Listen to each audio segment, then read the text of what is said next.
Nah, selanjutnya kita akan membahas tentang praktik-praktik penghindaran pajak internasional, bagaimana skimnya nih, terus juga bagaimana upaya untuk memberantas penghindaran pajak internasional bersama Bapak Sutan Manurung, yang akan saya bacakan profilnya terlebih dahulu. Ya, Bapak Sutan RH Manurung memperoleh gelar master di Universitas Indonesia dengan program studi Tax and Management Control System dan juga program studi Management Corporate Finance. Selain itu, Bapak Sutan juga memperoleh gelar Magister Hukum di Universitas Kristen Indonesia dan gelar Sarjana Hukum di SPIH, juga Sarjana Ekonomi dari Universitas Indonesia. Bapak Sutan juga saat ini merupakan founder and managing director dari Axacta Strategic dan juga menjabat sebagai managing partner di Axacta Legal Firm dan Axacta Investment dan juga menjabat sebagai CEO di Axacta Accounting Firm serta managing partner di Axacta Consulting. Kepada Bapak Sutan dipersilakan untuk memaparkan materinya. Thank you ya, Josephine. Suaranya jelas ya? Jelas, Pak. Ya, ini partisipan sudah 350-an ya. Jadi kita mau bahas apa nih, Josephine? Urusan yang berat-berat ya, urusan ya. Oke ya. Waktu saya ada berapa lama? Sekitar 30 menit, Pak. Baik. Dalam 30 menit ini kita harapkan konsentrasi teman-teman karena slide cukup banyak, tapi ya kita singkat-singkat saja. At least teman-teman semua di sini tentu datangnya dari macam-macam background, macam-macam pemahaman. Cuman mestinya bisa dapat konsepnya. Apa yang namanya penghindaran pajak? Kenapa dihindari ya? Begitu ya. Kenapa harus dihindari pajaknya itu dulu? Nah, oke, next. Kita topik pertama penghindaran pajak. Kemudian praktiknya dan penghindaran pajak ini antar jurisdiksi dan pajak internasional. Oke, lanjut. Banyak istilah ya, nanti di slide ini juga saya pikir akan muncul juga. Mulai dari tax planning, tax avoidance, tax sheltering, dan lain-lainnya. Ya, sebelum saya membaca slide ini, saya secara lisan saja menyampaikan. Gambaran besar ini sebenarnya adalah tax planning. Ya, nanti tax planning ini diderivasi menjadi sesuatu yang akhirnya terkategorikan oleh masing-masing otoritas menjadi disebut tax avoidance, kemudian tax evasion, tax sheltering, dan macam-macam. Ya. Nah, kalau saat ini kita masuki dulu pembahasan kita mengenai tax avoidance. Ya. Tax avoidance ini hal mudahnya katakanlah ya, dia menghindari pajak, tetapi dengan memanfaatkan suatu celah loopholes, ketentuan perpajakan suatu negara. Ini kalimat yang tentu teman-teman sering lihat atau baca. Tetapi kalau Anda berpraktek, kita berpraktek untuk melayani perusahaan penanaman modal asing, foreign investment. Kebetulan dulu saya berdinas di kantor pelayanan pajak penanaman modal asing. Kita bisa melihat dinamika itu yang terjadi ya, real bagaimana. Nah, kemudian disebutkan bahwa tax avoidance ini adalah seni menghindari pajak tanpa melanggar hukum. Nah, ini pengetahuan yang penting saya pikir ya, mendasar tapi penting. Jadi siapa yang bisa menghindari hukum? Berarti orang-orang yang mengerti hukum. Ini dia. Tidaklah mungkin orang-orang yang biasa bisa melanggar hukum. Jadi siapa yang bisa menghindari hukum? Ya. Saya ralat tadi pernyataan saya, siapa yang bisa menghindari hukum? Berarti orang-orang yang mengerti hukum. Dalam hal ini hukum pajak internasional. Ya. Tax avoidance is the legal usage of the tax regime in a single territory to one's own advantage to reduce the amount of tax. Nah, ini umumnya bicara apa? Corporate income tax ya. Jadi bicara corporate income tax. Nah, corporate income tax itu berbeda di antar negara. That's why makanya tadi Ibu Christian pemaparannya sangat baik sekali ya. Antar negara yang baik-baik itu melakukan namanya mutual agreement procedure, mengikatkan tax treaty. Tetapi kita harus tahu bersama juga, ada memang negara-negara yang memang berdiri atau didirikan menjadi tax haven countries.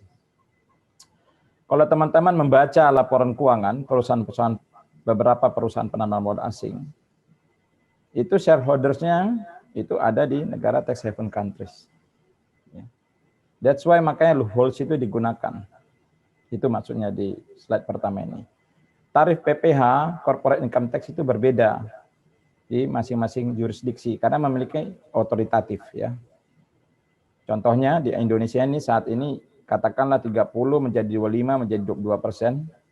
Sementara sebenarnya kalau di dunia prakteknya itu lapisan-lapisan corporate income tax itu berbeda antar negara, dibagi tiga ya, tiga bagian besar, di bawah 10%, antara 10 sampai dengan 19%, dan kemudian 20 ke 24%. Nah, jadi kalau ditanya, Pak, memang ada Pak negara corporate income tax-nya di bawah 10%? Ada. Ya. Ada Pak yang 15%? Ada. Nah, itulah mengakibatkan loopholes itu muncul ya. Salah satunya munculnya akibat perbedaan corporate income tax rate di masing-masing jurisdiksi. Oke, lanjut. Next. Nah, tadi yang saya sudah sebut tax avoidance, ya, sebuah istilah yang umum. Jadi ini frost legis ya, kawasan gray area yang posisinya berada di antara tax compliance dan tax evasion ya. Jadi disebut namanya tax avoidance itu ada dibagi dua, acceptable tax avoidance dan unacceptable tax evasion. Nah, ada yang disebut dengan penghindaran pajak yang diperbolehkan. Jadi harus ada yang memiliki karakteristik.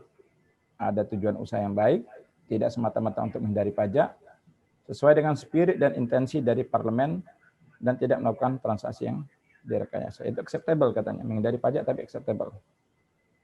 Penghindaran pajak yang tidak diperkenankan, tidak diperbolehkan, karakteristiknya tidak memiliki tujuan usaha yang baik, semata-mata untuk menghindari pajak, dan tidak sesuai dengan spirit dan intensi parlemen, dan adanya transaksi yang direkayasa agar menimbulkan biaya-biaya atau kerugian. Nah, definisi-definisi ini kan umum ya, tapi tentu pada saat di pemahaman di antar negara itu bisa berbeda, terutama prakteknya. Undang-undang perpajakan di antar negara berbeda, tarif itu berbeda, treatmentnya berbeda.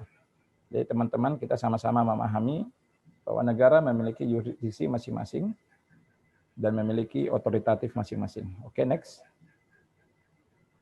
Ya. Kadang muncul juga istilah aggressive tax planning yang akan kita bahas nanti sebentar di belakang ya. Jadi sebagai pelaporan pajak agresif yang mencakup berbagai transaksi dengan tujuan menurunkan kewajiban pajak tanpa melibatkan respon nyata oleh perusahaan dan merupakan bagian dari kegiatan penghindaran pajak yang katanya lebih umum. Sebenarnya kalau muncul teman-teman istilah ini muncul, teman-teman baca aggressive tax planning ini sudah mengarah kepada penggelapan pajak, ya, tax evasion. Oke, next. Nah, praktik penghindaran pajak ya. Ini penghindaran pajak yang umum dilakukan. Jadi contohnya melakukan melalui skema transfer pricing. Skema ini dilakukan dengan cara penggelembungan intercompany. That's why makanya perusahaan-perusahaan itu menciptakan banyak cabang, ya. Cabangnya enggak satu, bisa 5, 10, bahkan 50.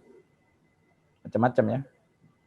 Kemudian praktik, jadi antar company ini nanti mereka melakukan costing yang ya terserah mereka, karena mereka yang menyusun laporan keuangan mereka sendiri. Kemudian terdapatnya contohnya praktik pembebanan biaya royalti atas pemakaian merek dagang, yang dimana merek dagang itu dimiliki oleh induk perusahaan, yang sebenarnya tidak diperlukan. Dan kemudian muncul juga dalam bentuk praktik direct material ya.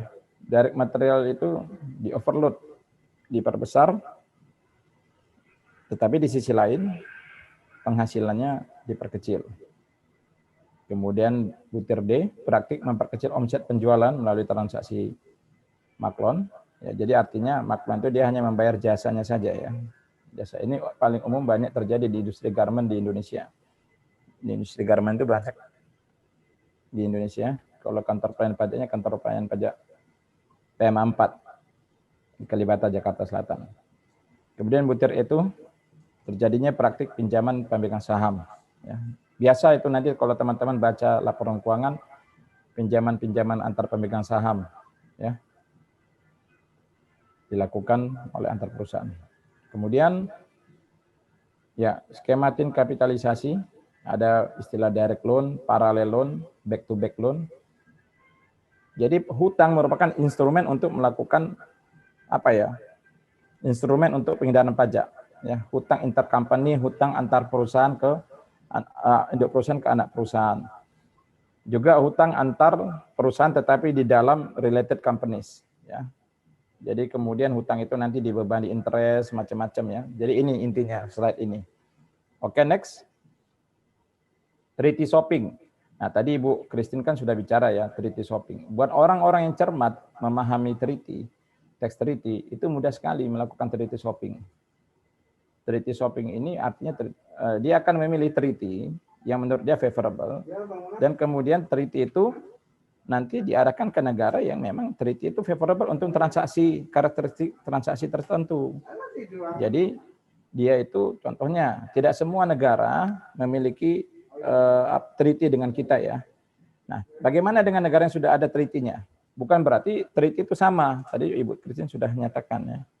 Ada beberapa bagian di tax treaty. Nah, kecermatan memilih tax treaty inilah dimanfaatkan untuk melakukan tax avoidance. Nah, kemudian juga bisa menggunakan tax haven country atau apa ya? Di dalam tax haven country ini banyak ya namanya paper company macam-macam. Dalam prakteknya saya sudah sering menemukan. Saya kirim surat ke sana tidak dijawab oleh otoritas. Itu sering kita temukan ya. Kemudian skema kontrol foreign corporation ya, itu ini hal yang biasa ya, menciptakan sebuah vehicle SPV. Nanti dia ini perusahaan-perusahaan ini terkontrol oleh dia. Tidak bisa bertindak secara praktek bisnis yang normal. That's why makanya dia disebut sebagai CFC. Oke, next. Kasus tax avoidance ya. Tax avoidance ini banyak bicara, contohnya Lionel Messi. Lionel Messi itu waktu itu karena rate pajak di Spanyol itu cukup tinggi ya. Tarif PPh-OP itu teman-teman itu berbeda ya antar negara ya. Karena ini kita bicara Lionel Messi ya. Jadi contohnya di Swedia ya. Swedia itu sampai dengan 57% tarif PPh orang pribadinya. Jadi nggak enak juga jadi warga negara Swedia kan begitu ya. Kemudian di Jepang itu kira-kira 55%. Austria, Belanda itu 51% yang saya tahu. Di Indonesia kan around, kan tarif PPh pasal 17 ya, untuk orang pribadi. Nah, jadi kalau bicara tarif PPh-OP ini yang dipakai nanti oleh para pelaku tax avoidance ya. Memanfaatkan tarif-tarif PPh orang pribadi yang berbeda. Jadi nanti dia penghasilan dia tidak di negara yang tarif PPh-OP-nya tinggi. Jadi dia nanti dapat penghasilan atau gaji yang tarif PPh-OP-nya yang tarif PP-nya rendah. Contohnya supaya real begini, perusahaan A dari negara X memiliki direktur yang bekerja ya di sini di Indonesia, tetapi gaji direkturnya tidak ada di sini. Nah, dari mana dia dapat gaji? Di negara yang rendah. Itu sering sekali ya kita jumpai itu. Tidak mungkin dia hidup tanpa gaji, kan begitu kan? Nah, baik, makanya otoritas pajak biasanya melakukan dim salary. Daftar dim salary itu yang saya tahu dari tahun 90-an belum dirubah itu. Ya, kemudian ada case-case yang lain secara publik ya, Asian Agri, Adaro Energi. Ini ada ya masing-masing di negara-negara ini. Kenapa saya sampaikan ini? Ini supaya konsep kita itu luas ya melihatnya ya. Ini Pak kelihatannya negara-negaranya ini kayaknya negara nggak maju Pak ini. Nah, justru di negara nggak maju inilah kadang muncul hal-hal demikian. Dipakai ya, CFC itu didirikan di sana, SPV itu didirikan di sana. Kelihatan tidak menarik, tapi menarik buat pelaku anti tax avoidance. Ya. Oke, next. Perkembangan kebijakan pajak internasional. Oke, lanjut. Nih. Jadi saya diminta menjelaskan sekilas terkait perkembangan kebijakan pajak internasional, termasuk contoh General GAR dan SAR yang diterapkan oleh beberapa negara untuk menangkal aksi agresif tax planning. Kemudian apa ini? Perkembangan konsensus global ya. Nah, jadi kita akan bicara dengan singkat. Nah, tadi kan sudah terjadi namanya mulai tax avoidance, tax sheltering, tax evasion, dan hal-hal lainnya. Jadi beberapa negara ini tidak tinggal diam. Ya, tadi contohnya Ibu Christine sudah menyatakan melakukan perjanjian ya, unilateral atau bilateral. Oke, next. Nah, ini yang saya sampaikan tadi. Faktor pendorong tax avoidance itu contohnya kelemahan sistem perpajakan. Ya. Pak, kalau ditanya Indonesia lemah nggak sistem perpajakannya? Saya nggak menilai lemah ya, sebenarnya. Dengan adanya undang-undang keterbukaan informasi dan adanya perjanjian exchange of information, itu saya pikir Indonesia ini sudah memiliki sistem perpajakan yang katakanlah lebih baik, lebih kuat, lebih terbuka dibanding tahun-tahun sebelumnya. Ya. Kemudian tersedianya opportunities. Apa maksudnya opportunities ini? Ya. Salah satunya menurut saya opportunities ini adalah ketidakseragaman sistem pelaporan keuangan antar negara. Nah, ini jarang disebut dalam webinar-webinar perpajakan. Tetapi kebetulan saya juga sebagai pengurus di Ikatan Akuntan Indonesia harus menyampaikan keresahan ini. Ya. Kita belum memiliki undang-undang pelaporan keuangan. Ya. Bahkan yang namanya akuntansi pajak juga kita membuat sistem sendiri yang kita adopsi dari Undang-Undang KUP dan Undang-Undang PPH. Begitu ya. Jadi masih banyak yang perlu kita kerjakan teman-teman para peserta webinar, web course di sini. Opportunities ini akan dipakai oleh pelaku-pelaku tax avoidance dan seterusnya. Jadi kelemahan kita salah satu itu ya, saya pikir ya. Keharusan membuat laporan keuangan sesuai dengan standar itu belum dalam bentuk undang-undang dan itu menurut saya sudah saatnya diundang-undangkan. Mungkin Pak Pras ini bisa mendorong ini supaya lebih terus nanti lebih serius ya. Terakhir saya mengikuti public hearing dari P2PK ya saat itu ya. Jadi ya kita pikir kita percayalah kepada DPR kita untuk segera meloloskan yang namanya RUU pelaporan keuangan. Lemahnya penegakan hukum, weakness of law enforcement. Ini tergantung kita melihatnya ya. Artinya di Indonesia ini dengan adanya Undang-Undang Cipta Kerja, sanksi-sanksi itu memang sedikit ya dimodifikasi. Ya, tarifnya sedikit diturunkan. Tapi kita nggak membahas Undang-Undang Cipta Kerja ya sekarang ya. Kemudian pemidanaan akibat perpajakan itu melakukan pendekatan kolaboratif justice ya. Karena yang penting bagi negara adalah uang pajak masuk ke kas negara dibanding pemidanaan orang. Nah, kemudian sulitnya pengungkapan tax avoidance. Ini nggak mudah ya menyebutkan sebuah transaksi itu tax avoidance atau tidak. Diperlukan pengalaman dan pengetahuan untuk mengetahui sebuah transaksi atau perusahaan sedang melakukan tax avoidance. Apalagi keterbatasan kita kepada negara-negara tax haven countries. Ya.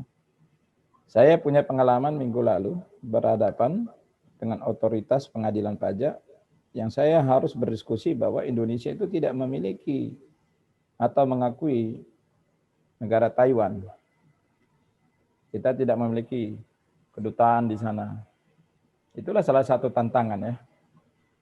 Tersedianya opportunities tadi, contohnya ya.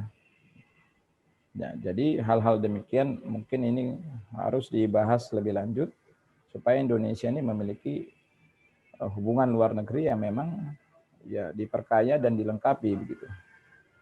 Kemudian terdapatnya jalan, kalau pengenaan sanksi tadi sudah sebelumnya saya bahas, terdapatnya jalan keluar penyelesaian.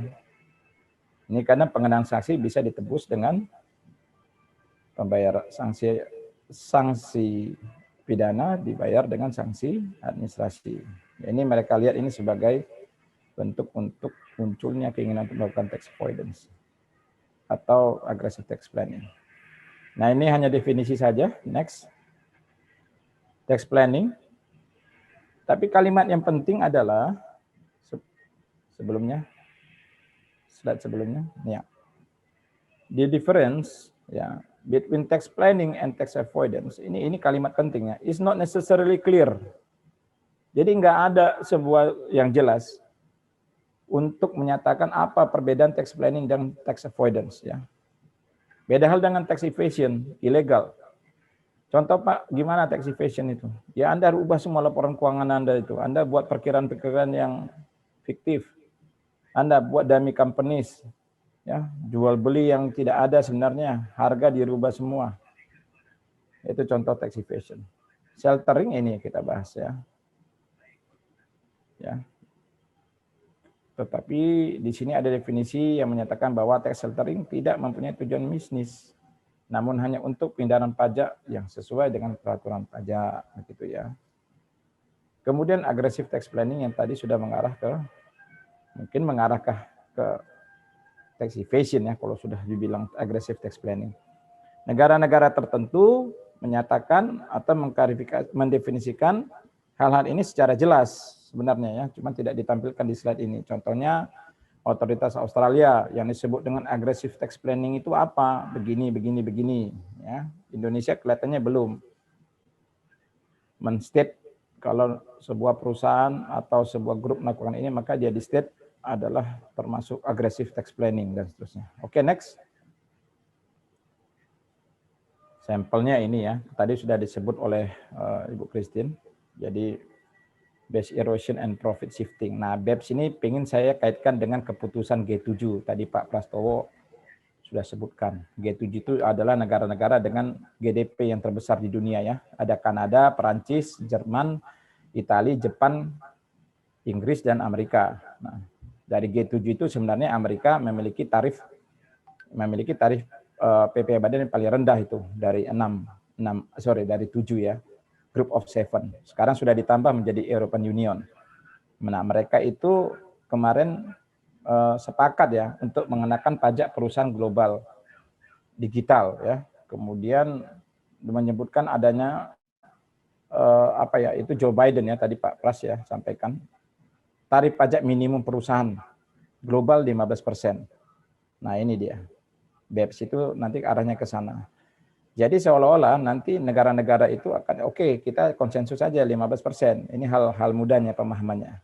Sementara tarif negara antar negara corporate income tax itu kan berbeda-beda. Nah, begitu. Nah, tetapi penggagasnya itu sebenarnya itu ada dari Meksiko, Indonesia, ya, Afrika Selatan, Jerman, dan Amerika Serikat. Waktu itu ada pertemuan para menteri keuangan. Konsensus dari G7 ini harus dibahas lagi menjadi ke G20 ya. Indonesia bukan negara anggota G7. Indonesia bagian daripada G20. Dan dari G20 akan dibahas ke OECD. Indonesia sendiri bukan anggota OECD. Indonesia hanya partner. Nanti ada di slide ini, di OECD. Nah, jadi itu ya. Masalah terjadi adalah pada saat kita menetapkan 15%, sementara ada negara lain yang tarifnya di bawah 10%. Nanti dia mendingan pindahin perusahaannya ke sana. Itu hal-hal yang demikian ya, dinamisnya ya, kawan-kawan semuanya. Nah, samples of aggressive tax planning ada round robin schemes ya. Apa round robin ini? Anda kalau bisa lihat laporan keuangan, perputaran keuangan itu antar perusahaan interrelated companies itu luar biasa ya. Itu kayak saya bisa pernah melihat begitu saya susun itu satu dinding ruangan kerja saya penuh itu. Perusahaan E yang ke B, B ke C, C ke D, D ke E, terus muternya gitu-gitu aja. Ya. Itu ya. Kemudian contoh lagi adalah certain firm schemes ya. Jadi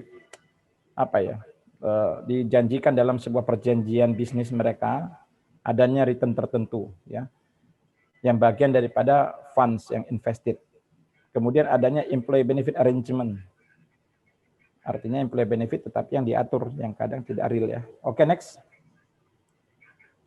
Nah, Pak apakah negara kita diam saja atau negara lain diam saja? Tidak. Kita itu negara-negara ini melakukan sesuatu ya, yang namanya GAR, General Anti-Avoidance Rule ya. GAR ini bersifat umum yang tidak dibatasi kepada subjek atau objek tertentu. Menyasar pada suatu skema yang melibatkan suatu transaksi yang secara umum tidak akan dilakukan selain hanya untuk alasan manfaat pajak bagi wajib pajak. Pak susah Pak memahami GAR ini. Nanti ada contohnya. Ya. GAR ini juga ada muncul dalam cartanya di UN ya, United Nations ya. Nanti kita lihat di sini. Dan kemudian upaya yang lain tentu di negara-negara yang tergabung dalam OECD. Ya.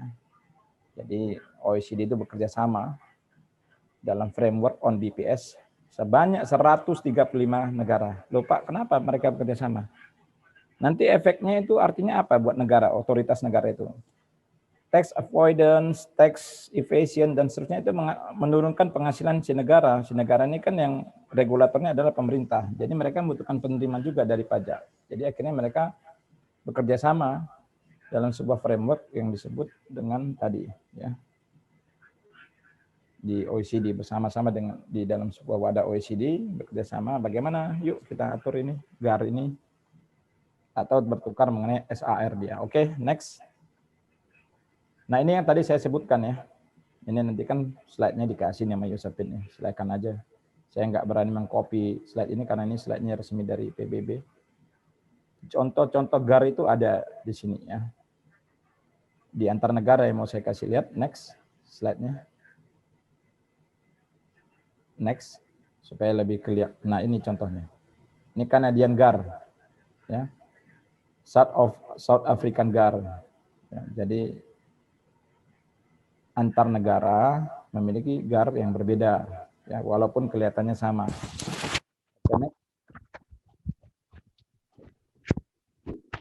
Ya, jadi nanti boleh dipelajari, tapi kita tidak bisa terlalu dalam di sini. Jadi tadi sudah ada contoh dari Kanada dan kemudian South African.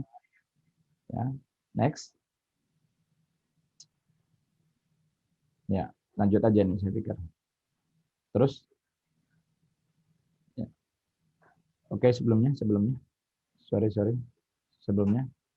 Ya, ini rilis yang kanan bawah ya. Ini nanti teman-teman baca ya. Relationship between GAR and tax treaties. Tax treaties tadi Ibu Christine sudah sampaikan.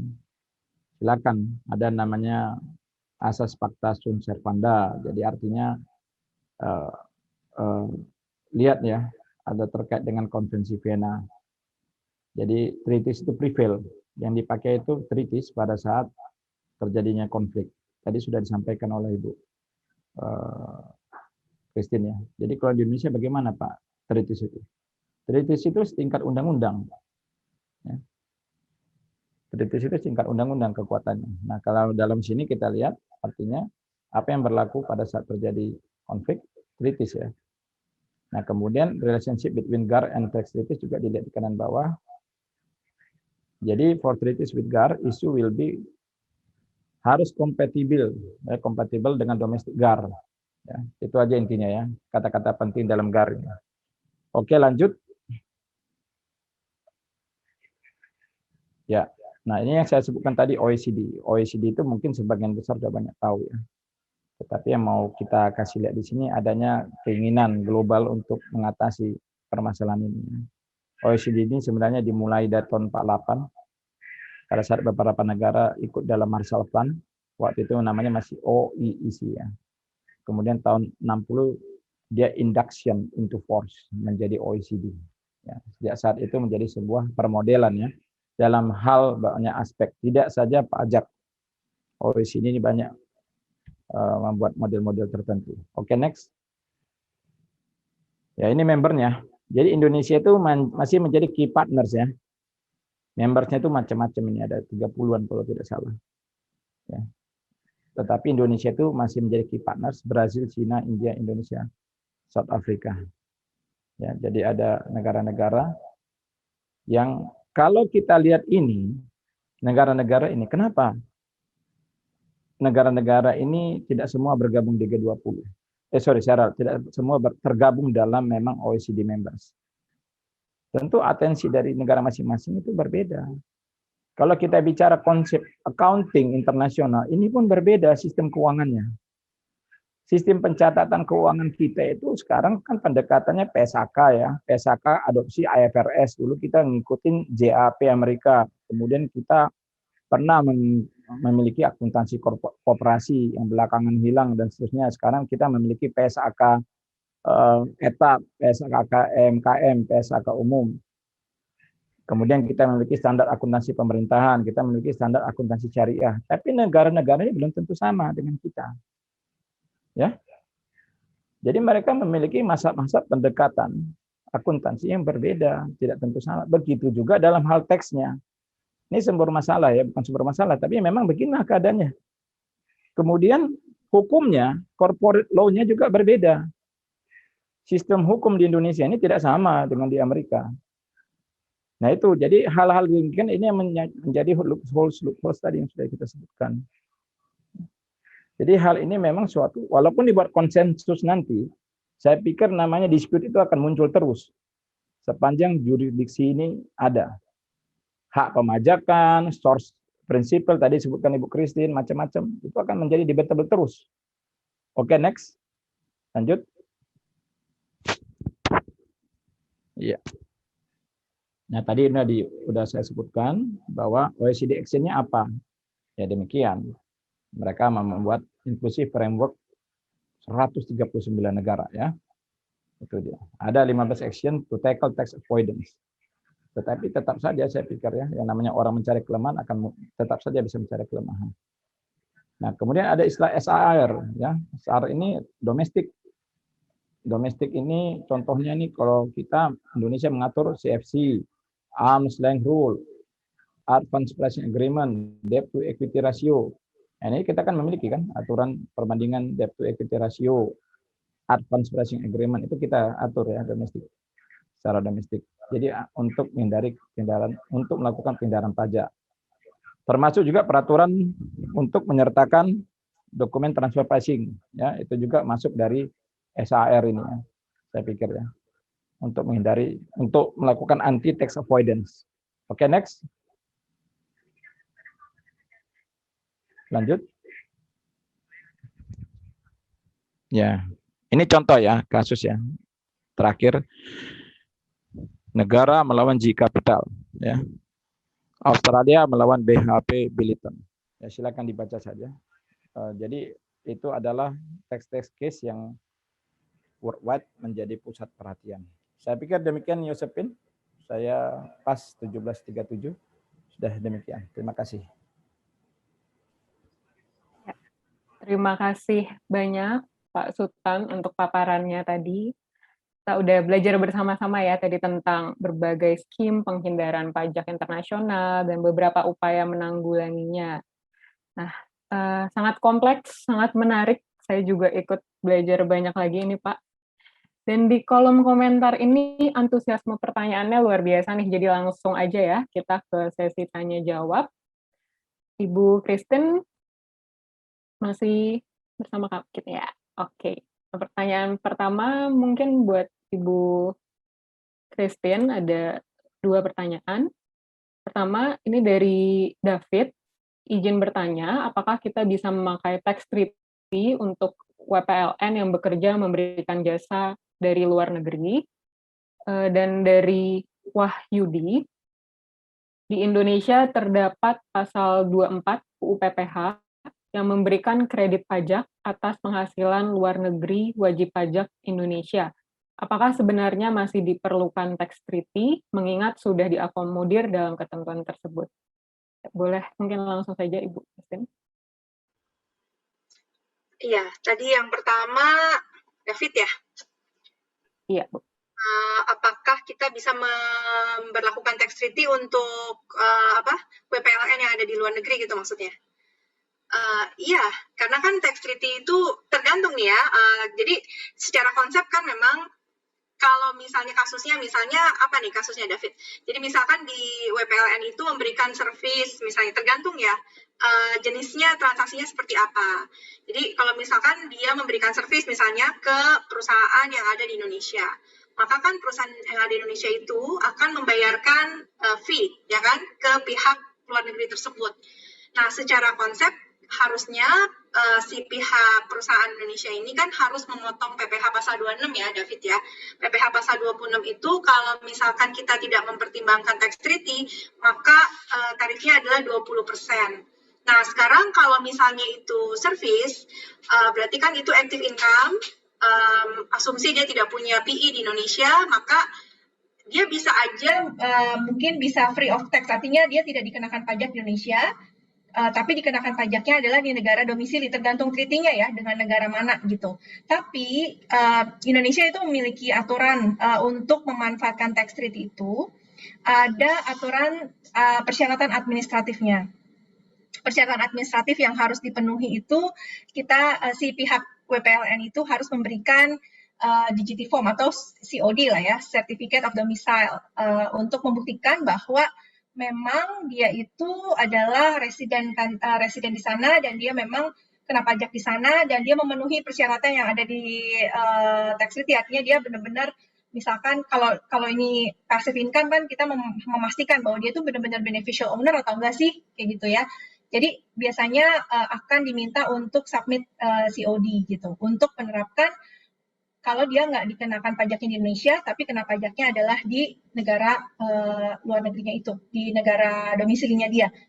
Tapi kalau misalnya nggak ada COD, biasanya kita harus potongnya 20% ya, PPh pasal 26. Seperti itu ya, David ya. Kemudian pertanyaan yang kedua, tadi apa pertanyaannya, Yosefin? Pertanyaan yang kedua, di Indonesia udah ada pasal 24 PPh, kredit pajak. Apakah sebenarnya masih perlu tax treaty? Gitu. Ya, kalau misalnya kita ngomongin hanya tentang kredit pajak, nggak ada tax treaty pun kita bisa memberlakukan itu. Karena kita udah punya pendekatan di Undang-Undang PPh kita, gitu ya. Tapi kan kita udah lihat tadi, tax treaty itu tidak hanya mengatur tentang aturan kredit pajak ataupun tax exemption dan sebagainya, tidak hanya mengatur tentang relief dari double taxation ya, tapi juga mengatur hal yang lain gitu. Tapi kalau misalnya kamu bertanya apakah dengan adanya PPh 24 tax treaty nggak perlu itu, ya bisa aja PPh 24 bisa berlaku kok tanpa ada tax treaty. Gitu. Oke? Ya, jelas sekali Ibu Christine. Selanjutnya langsung aja ke pertanyaan berikutnya untuk Bapak Sultan. Ini ada dari AM Bagus Pancaputra dari BPK. Pertanyaannya, terkait dengan tax treaty, seberapa efektif pemberlakuannya terkait dengan PSC yang masih berlaku hingga saat ini bagi penerimaan negara? Ini PSC ini Production Sharing Contract. Dan jika dinilai belum efektif, apakah ada langkah yang dapat dilakukan untuk itu? Boleh, Pak. Apa ya? Ini kalau kita melihat tax treaty ini tentu PSC ini ya, kita persempit dulu bahasanya saya pikir. Kalau kita bicara PSC itu tentu umumnya dia tidak memiliki badan hukum perseroan terbatas di Indonesia. Dulu kasus-kasus itu banyak datang dari kantor pelayanan pajak badan dan orang asing, Badora, KPS ya. Saya pikir itu kan maksudnya Josephine ya, betul ya. Nah, KPS ini belum tentu berasal dari negara yang memang memiliki tax treaties dengan Indonesia. Itu pada prakteknya, kita bicara praktek kan sekarang kan. Nah, bagaimana dengan negara yang memang belum memiliki tax treaties di Indonesia, tapi KPS-nya ada? Tidak ada keharusan di BKPM sana untuk seorang atau sebuah perusahaan yang berbentuk PI permanent establishment harus berasal datang dari negara yang memiliki tax treaties dengan Indonesia. Nah, ini masalah birokrasi saya pikir. That's why makanya kantor pelayanan pajak Badora di sana pada saat KPS itu kan permodelannya itu kan saya pikir menggunakan cost recovery ya. Cost recovery itu. Ya, jadi pada saat dia tidak menemukan sesuatu, cost recovery itu minta di cover. Sudah? Urusan perpajakannya, ini kita bicara praktek ya, bukan teori. Itu banyak tidak terpenuhi. Itu sudah memang bisa dilihat dari data-data tersebut. Nah, kalau kita bicara efektif atau tidaknya, ukuran efektif ini seperti apa? Saya tidak tahu juga. Yang pasti diatur tidak? Ya diatur di treaty. Tetapi negara-negara apa?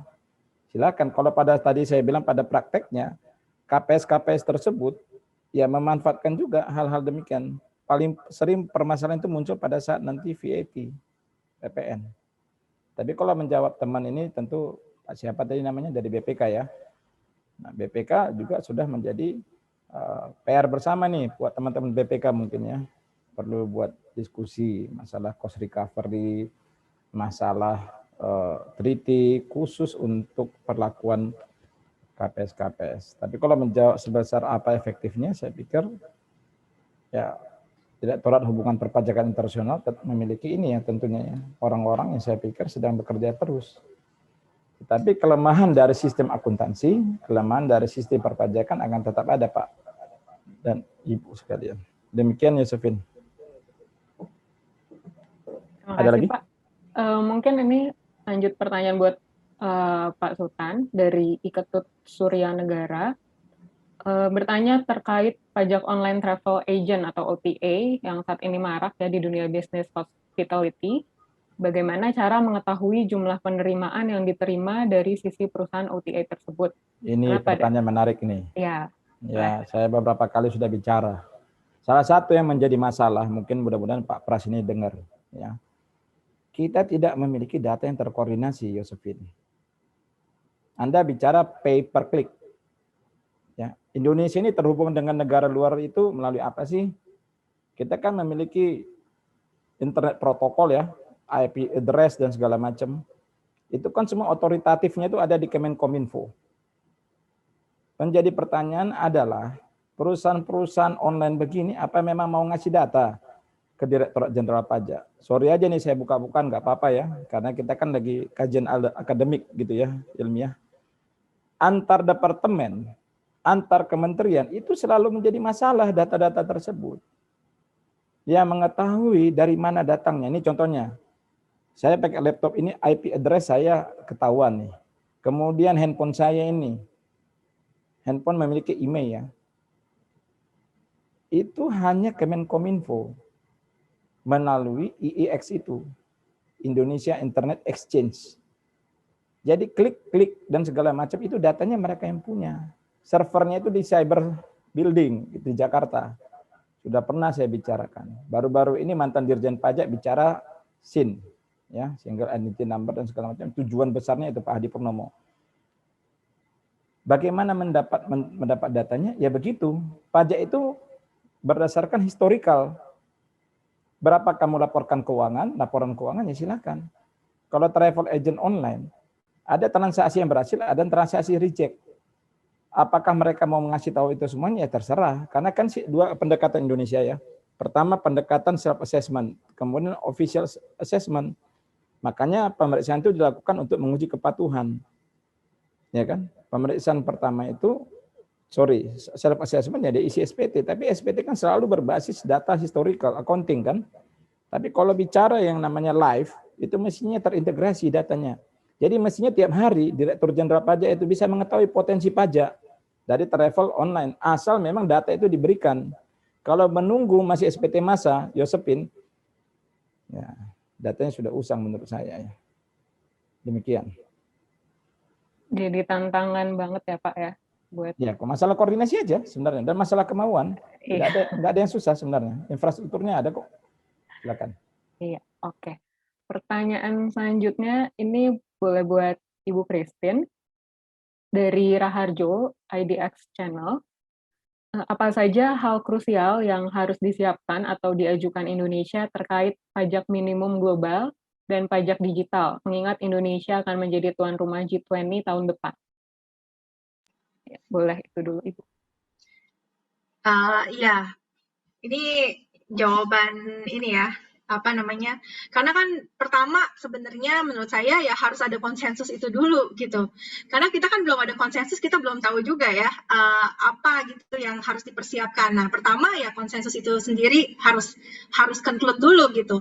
Nah, kemudian kalau misalnya sudah ada konsensus terkait dengan global minimum alternative minimum tax misalnya dan kemudian juga perpajakan digital, maka yang harus dipersiapkan adalah perangkat peraturannya tentunya ya. Jadi butuh waktu tuh biasanya kan kalau misalkan udah conclude, nggak tahu nih sampai saat ini belum ada conclude ya.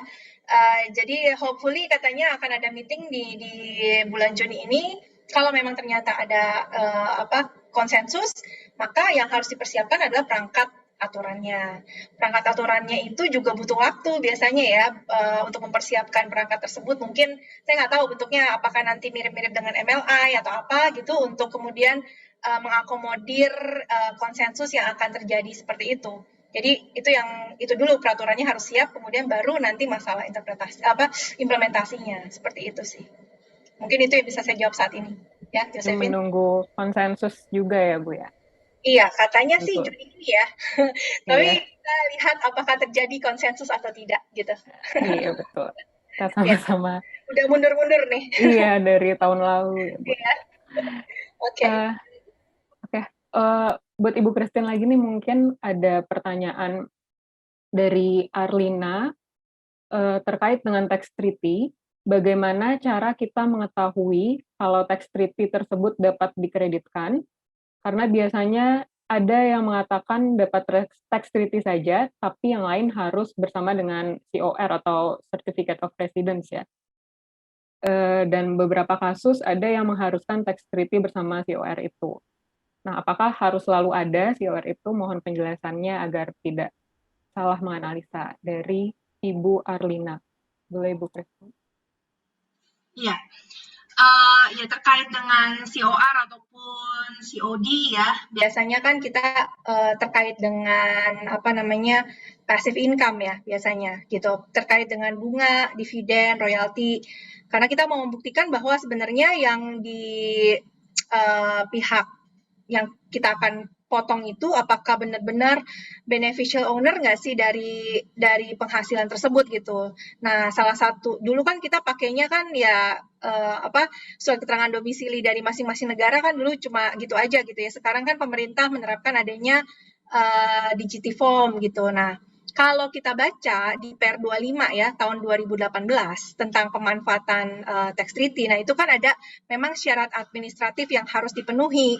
Jadi memang di situ ada aturan untuk melampirkan COD ya, walaupun kalau dulu kan tiap kali submit SPT masak tuh kalau saya nggak salah, tapi sekarang kalau kita baca peraturannya itu harus dilampirkan melalui laman secara digital ya kepada DJP itu 1 kali dalam 1 periode COD tersebut gitu. Itu adanya di Per 25 dan memang itu adalah aturan administratif yang harus dipenuhi gitu. Tapi memang bisa juga muncul kemudian ataupun pemikiran gitu ya. Apakah kalau misalnya ada COD terus tax treaty nggak berlaku gitu. Nah itu juga ada pertanyaan seperti itu dan banyak dispute juga di lapangan kalau memang ternyata COD-nya telat gitu misalnya. Terus gimana dong tax treaty diberlakukan apa enggak nih gitu.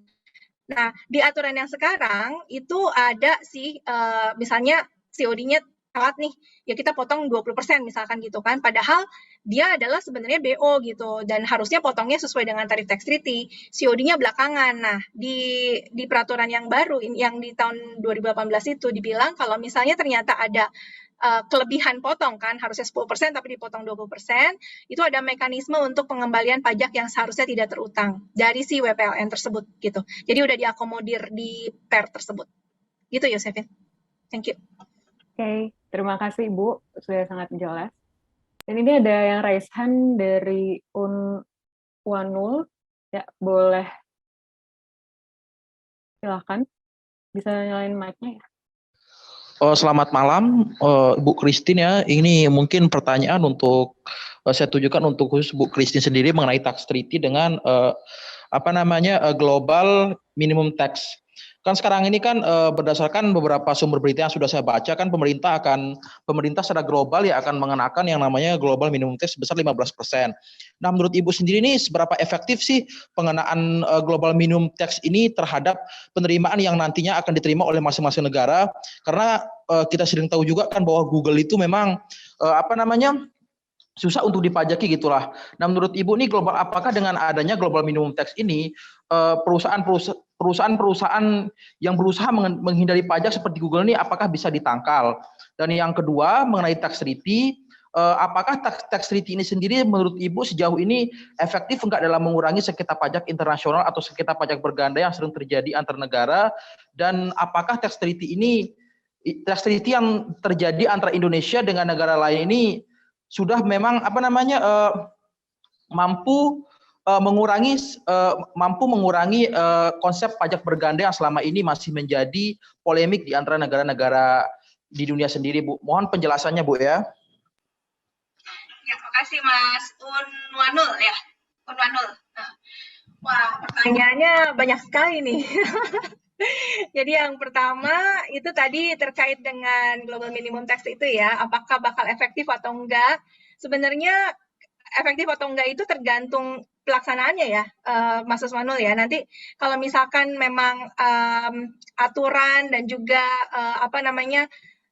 legal enforcement-nya itu memang bagus, mestinya bisa efektif gitu. Tapi kalau misalnya aturannya udah ada kan kita banyak ya yang kayak gitu kan ya, aturannya ada gitu, tapi kemudian pelaksanaannya ini yang jadi PR besar gitu. Yang penting ada dulu deh gitu kan, biasanya kan ada dulu deh aturannya, tapi pelaksanaannya nanti belakangan gitu. Nah, efektif atau enggak semestinya adalah dari sisi legal enforcement kalau menurut saya yang harus kalau memang kita memutuskan oke, fine, kita mau memungut misalnya 15% tadi. Aturannya ada, berarti aturan pelaksanaannya juga ada, dan implementasinya, legal enforcement-nya juga harus kuat. Jadi kalau misalnya enggak, ya nggak bakal efektif sih kalau menurut saya seperti itu ya. Legal enforcement itu cukup penting. Kemudian juga yang kedua, pertanyaannya itu terkait dengan apakah tax treaty yang ada ini cukup efektif untuk dispute resolution ya, atau gimana tadi pertanyaannya? Mengurangi sengketa pajak internasional, Bu, karena kan walaupun sudah ada tax treaty kan seringkali terjadi sengketa pajak internasional gitu, Bu, antara negara-negara yang walaupun sudah memiliki treaty dengan Indonesia sendiri pada khususnya gitu. Ya. Kalau misalnya ada sengketa pajak internasional, itu kan kalau kita punya tax treaty, at least kita punya jalur gitu ya, Mas Unwanul, untuk melakukan MAP, misalkan kita minta MAP, untuk dilakukan MAP, atau misalnya terkait dengan transfer pricing, ya itu juga advance pricing agreement juga memerlukan MAP dan ada juga exchange of information. Jadi kalau misalnya menurut saya, apakah treaty itu turut membantu untuk mengurangi mungkin dispute internasional? Bisa. Tapi apakah pasti menyelesaikan? Belum tentu. Karena di mutual agreement procedure itu sendiri tidak mengharuskan kesepakatan. Jadi bisa aja sepakat untuk tidak sepakat ya, Mas Unwanul ya. Jadi dia itu kalau kata-katanya kan shall endeavor, jadi dia itu berusaha ya, kita berusaha nih sebaik mungkin ada komunikasi nih atau ada diskusi ya antara tax authority Indonesia dengan tax authority yang lain, tapi tidak mensyaratkan bahwa harus ada kesepakatan gitu. Jadi bisa aja nggak settle, bisa aja, tapi at least we have the way untuk menyelesaikan dispute tersebut. Itu sih menurut saya, Mas Unwanul. Dan kalau misalnya mau tahu, misalnya seberapa banyak sih MAP yang sudah conclude gitu ya. Nah, itu bisa dilihat dari websitenya DJP, setahu saya ada tuh. Berapa MAP yang maju, berapa MAP yang sudah selesai, itu ada di statistiknya DJP. Gitu. Berarti seandainya nanti Bu kalau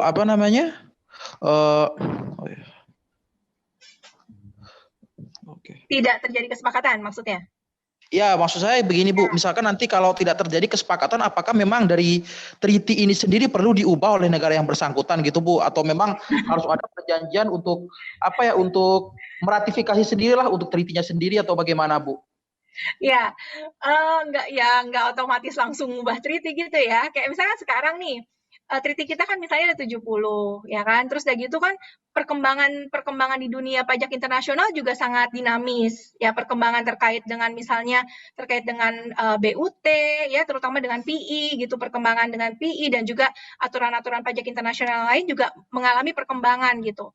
Nah, yang ada sekarang untuk mempercepat proses istilahnya kalau negosiasi dulu, Mas, bayangin aja negosiasi itu masing-masing ya, itu butuh berapa tahun juga gitu untuk negosiasi treaty. Kita punya 70 treaty, kita mau berapa yang kita mau negotiate itu bisa takes time. Makanya sekarang ada yang namanya multilateral instrument ya, MLI. MLI itu salah satu BEPS Action Plan yang paling akhir tuh, MLI ya, yang ke-15. Multilateral instrument itu mungkin bisa mempercepat proses perubahan tax treaty itu, misalnya terkait dengan klausul tentang PE, ya di MLI itulah yang kita adjust, nanti kita jadi semakin cepat gitu. Nah itu berlaku misalnya dengan negara-negara yang memang sudah signing agreement MLI tersebut dengan pihak Indonesia gitu. Ada sekitar mungkin 40-an atau berapa ya sekarang yang udah signing ya. Itu sih Mas Urwanul, jadi nggak otomatis kita langsung kita mau ratifikasi, kita negosiasi lagi nih, it takes time gitu. Bisa, tapi ya itu kan usulan dari kedua belah pihak ya, dari Indonesia dan juga dari pihak tax treaty partner kita gitu. Untuk mempercepat pakai MLI sekarang. Gini. Oke? Ya Bu, terima kasih. Sudah cukup jelas Bu ya. Thank you. Ya, makasih Mas untuk pertanyaannya. Mungkin dua pertanyaan terakhir nih. Pertama buat Pak Sutan. Ini saya mengumpulkan ada beberapa orang yang menanyakan, jadi saya rapel aja nih. Dari Ibu Mila, Pak Iketut Surya, dari Mita Mardianti, dan Des Fortina. Pertanyaannya mirip-mirip. Pertanyaannya adalah, bagaimana sih mengetahui perusahaan telah menerapkan tax avoidance, dan bagaimana pemerintah meminimalisir loophole, termasuk dalam mencegah treaty shopping dan treaty abuse. Gitu. Dan kemudian mungkin terakhir juga buat Bu Christine, di mana dan bagaimana menyelesaikan sengketa pajak internasional? Itu pertanyaan dari Bapak Helbert. Mungkin boleh Pak Sutan dulu. Ya, Yosepin. Ini pertanyaannya bisa berefek macam-macam ya, Yosepin. Nanti kalau saya tahu detail dipakai pula begitu menjadi pelaku tax avoidance kan begitu kan? Dapat inspirasi gitu ya Pak. Ya, jadi ini menjadi sumber inspirasi dari Ibu Christine, dari Pak Sutan. Besok kita menjadi menawarkan jasa tax management yang mengarah ke tax avoidance. Nah, itu kan bahaya juga kan? Itu tadi saya bilang, sampaikan bahwa yang bisa menghindari pajak berarti orang yang mengerti pajak kan gitu kan? Yang bisa melakukan penghindaran pajak internasional berarti orang yang memahami. Tapi oke lah, ya. Kita bicara yang real saja ya. Tadi pertanyaannya bagaimana kita mengetahui perusahaan kan, Yosefin ditanyakan, telah menjalankan tax avoidance. Paling mudah contohnya secara praktek, perusahaannya rugi terus nih. Tapi hidup dia. Dulu tahun 2000-an, saya sudah usulkan itu waktu itu. Tolong diperiksa yang namanya perusahaan dengan kriteria RTLB. Dia rugi, tapi tidak lebih bayar. Nah, waktu itu ide saya itu banyak sekali mendapatkan tentangannya. Karena pada waktu itu masih bicara orang pemeriksaan rutin. Cuman saya kan orangnya suka baca-baca laporan keuangan antar perusahaan luar negeri dan negeri. Kita mudah mengetahui, contohnya ya tadi saya katakan, kriterianya pertama dia rugi tapi hidup terus. DJP menerapkan yang namanya kebijakan pemeriksaan. Itu dilakukan secara tahunan ya. Itu tergantung teman-teman dari Direktorat Pemeriksaan lah, kriteria tertentu ya. Jadi pemeriksaannya ada pemeriksaan dengan pemenuhan kepatuhan, yang kedua pemeriksaan untuk tujuan tertentu kan. Nah, kalau ini berarti untuk tujuan tertentu. Ciri-ciri yang lain bisa, contohnya. Ya tadi saya sampaikan, yang namanya bisnis yang katakanlah comply itu memiliki standar ya, Josephine ya. Standar tertentu, whether itu dari contohnya financial ratio-nya ya. Katakanlah dari industri makanan, ini hal yang mudah dan sederhana. Dia mestinya memiliki net income 100 sampai dengan 50%. Tapi kenapa dia ini memiliki 10%? Itu bisa tools ya berikutnya ya. Jadi financial ratio yang sebenarnya sudah ada di Direktorat Jenderal Pajak semuanya. tabel-tabel ini sudah ada semuanya. That's why makanya perusahaan-perusahaan asing tersebut ataupun perusahaan-perusahaan lokal yang memiliki cabang di antar jurisdiksi ada kewajiban untuk melakukan pelaporan perihal transfer pricing. Kita bicara mengenai PMK 213 2016, SE 50 2013. Jadi bicara tadi ada petunjuk teknis khusus pemeriksaan terhadap wajib pajak yang mempunyai hubungan istimewa.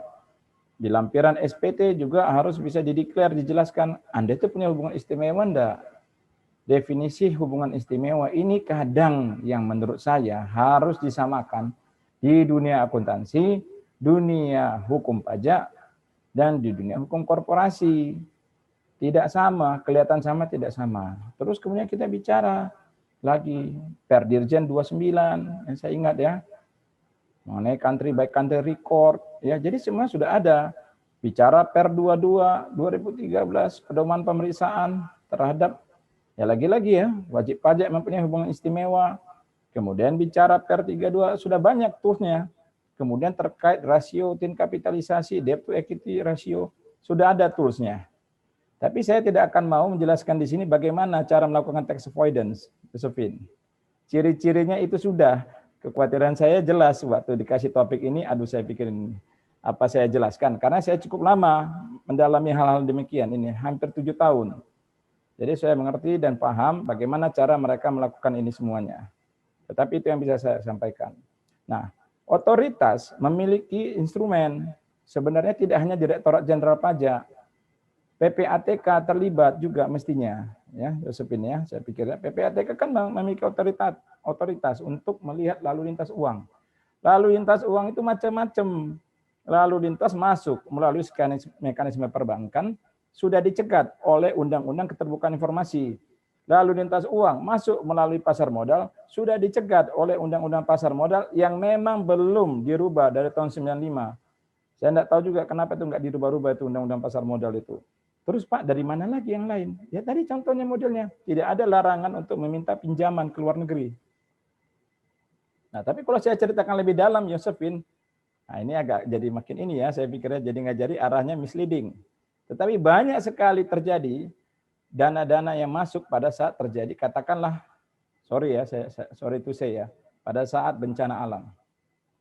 Bencana alam itu dijadikan tax planning. Baru dengar mungkin ya.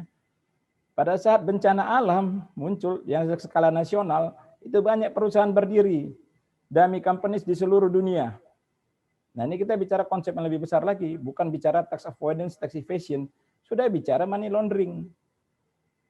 Tidak ada, mungkin di sini teman-teman tolong saya dikoreksi, otoritatif pemeriksa untuk melakukan pemeriksaan atas pengeluaran sesuatu yang terkategorikan bencana nasional itu lemah sekali.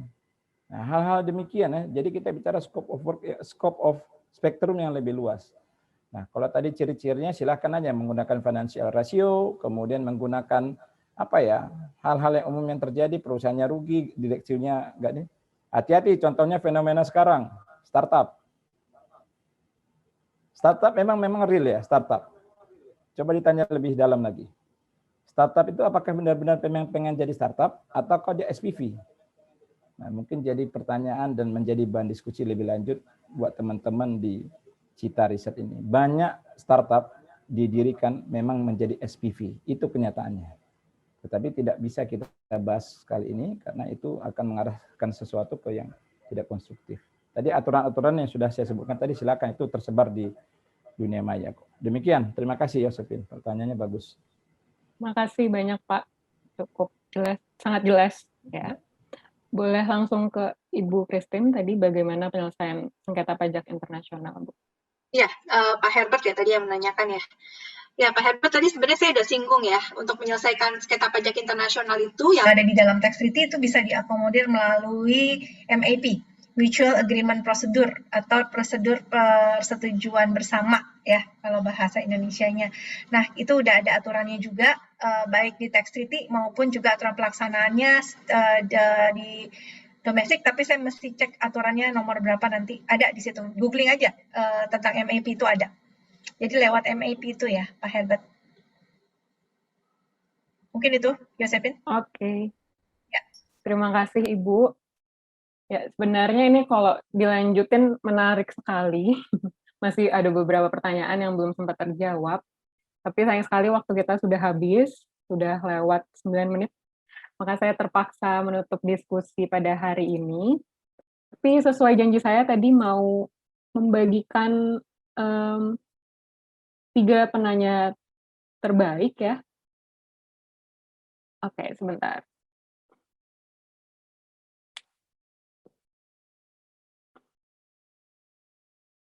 Oke.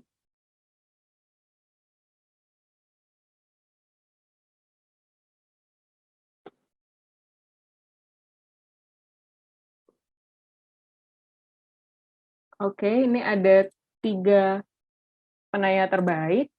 Ada Bapak AM Bagus Pancaputra, Ibu Arlina Fresila, dan Bapak Wahyudi Bahtiar.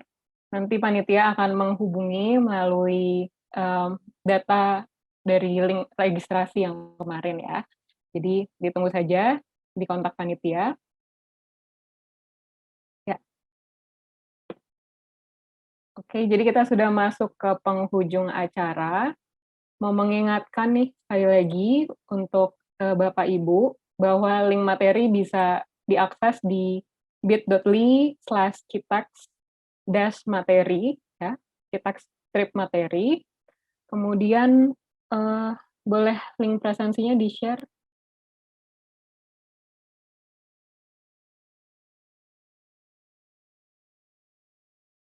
Oke. Nah, link presensi sesi 4 bisa diakses ya bit.ly/cita_presensi4. Jadi e-certificate akan dibagikan ke peserta yang mengikuti sesi dari 1 sampai 4. Tapi untuk yang berhalangan hadir boleh menyaksikan di kanal YouTube Cita Research. Tinggal di search aja ya Cita Research, kemudian disaksikan dan boleh mengisi link presensi 1 sampai 3 yang ini juga dicantumkan kok di link presensi sesi 4 itu nanti. Oke, jadi nanti boleh klik link presensi sesi 4-nya aja. Di situ informasinya semuanya sudah lengkap. Nah, oke, jadi sekali lagi terima kasih banyak buat pembicara kita, Ibu Christine, Bapak Sultan yang udah berkenan membagikan ilmu dan insight-nya yang sangat menarik di diskusi kita hari ini. Terima kasih juga untuk Bapak Ibu peserta Citax Web Course untuk kehadirannya dan untuk antusiasmenya nih selama 4 sesi ini. Akhir kata, salam literasi pajak dari kami, Center for Indonesia Taxation Analysis. Stay safe, stay healthy, dan sampai jumpa di Citax Web Course selanjutnya.